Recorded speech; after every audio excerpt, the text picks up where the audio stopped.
Well, Arsenal fans won't need reminding of this. Perhaps everyone else might. But the spending so far in this window has seen them spend 36 million. Manchester United the top there with 149. Over the last 9 windows in the right-hand column, Arsenal right at the bottom. Manchester United and City, Chelsea, Liverpool all blowing them away. In fact, Manchester United have spent as much in this window as Arsenal have spent in the last 5. Thierry, can you make progress still in the Premier League without that kind of spending? To do it on a consistent basis? Obviously not, because it wasn't good enough today. And I know he said that he's looking for some players to come back, and that was his own decision. But there's something that I really don't understand is we've been told towards the end of the season that Arsenal was wealthy, we have money, we can compete against anyone on the market. Season start, we can't compete on the market. Well, which one it is? I just don't understand, really, because, you know, I go back to what I said before. Is Arsenal still the first choice now in England? If a big player comes available on the market, first of all, can you compete? Can you put the money on the table? Is the money stupid? We all know that the money is stupid, but you have to pay. And does the player want to come to Arsenal? That's something that we all need to take in consideration. Are we still the first choice in England? I don't think so. The problem is, his argument will be, we finished above all those teams on that list last season. Now, that doesn't make it right for me.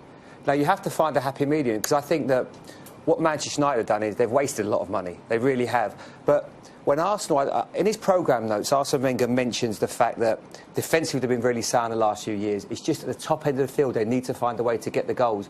But the problem they've had in the last 7 years, they've only had one player that scored 20-plus goals. And that was Robin van Persie. He did it many times before that. So, as Graham says, these players that are going to get you, that make the difference, that are going to get you 22, 23 goals, cost a lot of money.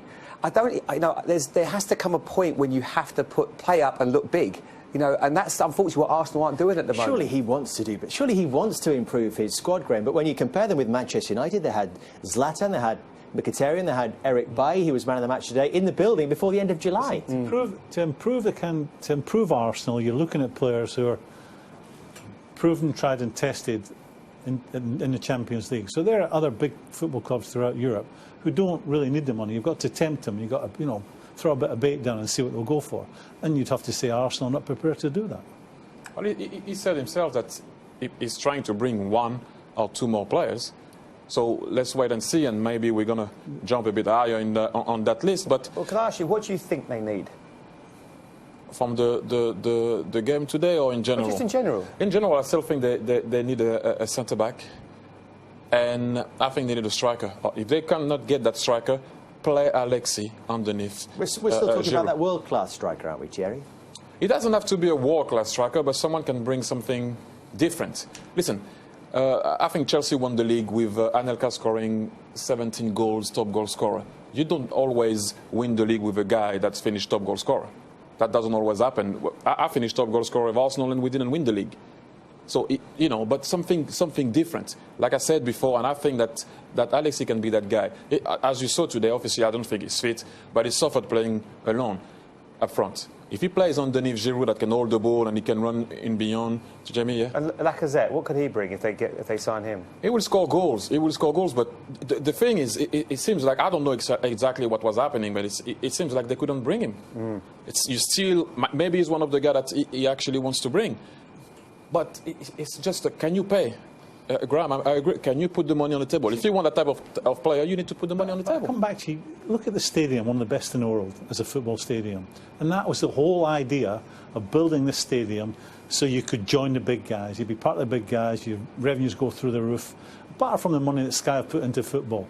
Have they moved forward in the playing sense since moving here in the last 10 years? But Graham, why not stay at Highbury and not spend this? When we were talking about Liverpool, Graham, when we were talking about Liverpool, you said let's not overreact. Are we overreacting here in the way we're talking about Arsenal? But I think this is certainly since the move to the stadium. And I repeat again, every time I sat in this chair, I end up talking about the same thing with Arsenal. If only they're just a couple of players away, and I still feel that. You know, it's doom and gloom in that dressing room, doom and gloom in all the corporate boxes, but they're not a million miles away. And I just think a couple of men, and it would cost big money, It would cost big money, but if you got a couple of proper ones in, and it'll be too late this year because you can't go to a big club now and say, I want your best player. They go, wait a minute, if you want him, it's twice as much as you would want normally because I can't go out and replace him. So they've created this dilemma for themselves and now in a very difficult position.